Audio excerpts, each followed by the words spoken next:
সহকর্মী হোসাইন জিয়াদ। জিয়াদ, জানাবেন বন্দর নগরীতে প্রধান উপদেষ্টার আর আজ কি কর্মসূচি রয়েছে?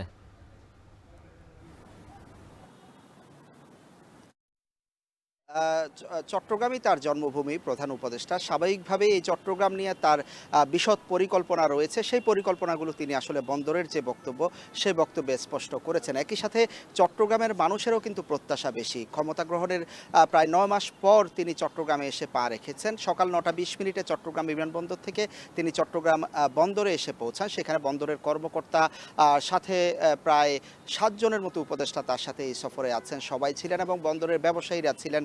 বন্দর সংশ্লিষ্ট বিভিন্ন কর্মকর্তা, স্টেক হোল্ডারদের সামনে তিনি স্পষ্ট করেছেন যে চট্টগ্রামের এই বন্দর শুধু দেশের অর্থনীতি কিংবা দেশের সমৃদ্ধি নয়, এটি পুরো দক্ষিণ এশিয়ার জন্য আসলে অর্থনীতির হৃৎপিণ্ড। তিনি বলেছেন যে ভারতের যে 7 সিস্টার রয়েছে, যে ভুটান, নেপাল রয়েছে, সেগুলো অনেকটা সেই জায়গায় পৌঁছানোর জন্য আমাদের এই বন্দরকে ব্যবহার করাটাই সবচেয়ে তাদের জন্য সুবিধাজনক। কারণ সেখানে যেহেতু কোনো বন্দর কিংবা এই ধরনের সমুদ্র বন্দর নেই, ফলে তারাও এই বন্দরটিকে ব্যবহার করতে চায়। সে কারণেই চট্টগ্রাম বন্দরকে তিনি গড়ে তুলতে চান শুধু বাংলাদেশ নয়, এই পুরো দক্ষিণ এশিয়ার জন্য তিনি আসলে গড়ে তুলতে চান, যাতে অন্যান্য দেশও পণ্য আনা নেয়ার যে সুবিধা, আমদানি রপ্তানির যে সুবিধা, সেটি পেতে পারে এবং সেই সাথে চট্টগ্রাম বন্দরের যে শ্রমিক তারা দক্ষতা অর্জন করবে। সেক্ষেত্রে তিনি সবচেয়ে বেশি গুরুত্ব দিয়েছেন যে চট্টগ্রাম বন্দরকে বিদেশি অপারেটরের হাতে তুলে দেওয়ার জন্য এবং বিদেশি অপারেটরের হাতে এই বন্দরের কার্যক্রম দেওয়ার কোনো বিকল্প নেই বলে তিনি মনে করছেন এবং সরকার ভাবছে যে বিশ্বের সেরা সেরা যে অপারেটরগুলো রয়েছে সেই অপারেটরগুলোর হাতে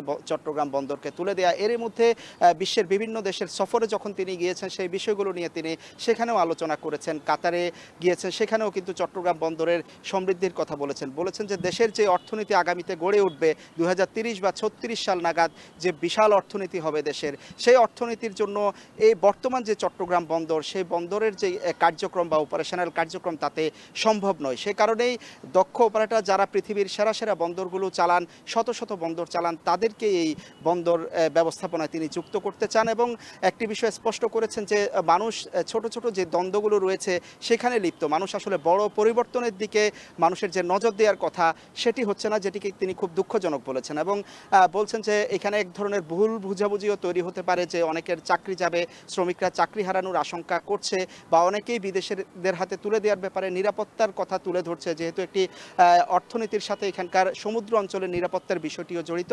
সেই বিষয়গুলো তিনি বলেছেন এবং বলেছেন যে কোনো শ্রমিক আসলে চাকরি হারানোর শঙ্কা নেই, কারণ বিদেশের যে অপারেটর আসবে তারা শুধুমাত্র যন্ত্রপাতি নিয়ে যুক্ত হবে, এখানকার যে শ্রমিক তাদেরকেই ব্যবহার করবে। বরঞ্চ এখানে শ্রমিকরা যখন বিদেশি অপারেটরের সাথে কাজ করবে, বিশ্বমানের যে অপারেটিং সিস্টেম সেটির সাথে তারা যুক্ত হয়ে বাইরের অন্যান্য দেশেও দক্ষ শ্রমিক হিসেবে যাওয়ার একটি সুযোগ তৈরি হবে, সেই বিষয়টি তিনি স্পষ্ট করেছেন।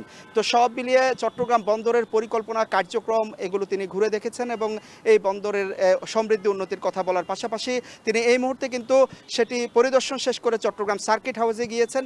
সেখান থেকে বহুল কাঙ্ক্ষিত দক্ষিণ চট্টগ্রামের যে কালুরঘাট সেতু, 11,000 কোটি টাকা ব্যয়ে নির্মিত সেই কালুরঘাট সেতুর ভিত্তিপ্রস্তর স্থাপন এবং বিকেলে চট্টগ্রাম বিশ্ববিদ্যালয়ের সমাবর্তনে তিনি অংশ নেবেন। উজ্জ্বল। চট্টগ্রামের প্রধান উপদেষ্টার সফরে বিস্তারিত জানাচ্ছিলেন সহকর্মী হোসাইন জিয়াদ।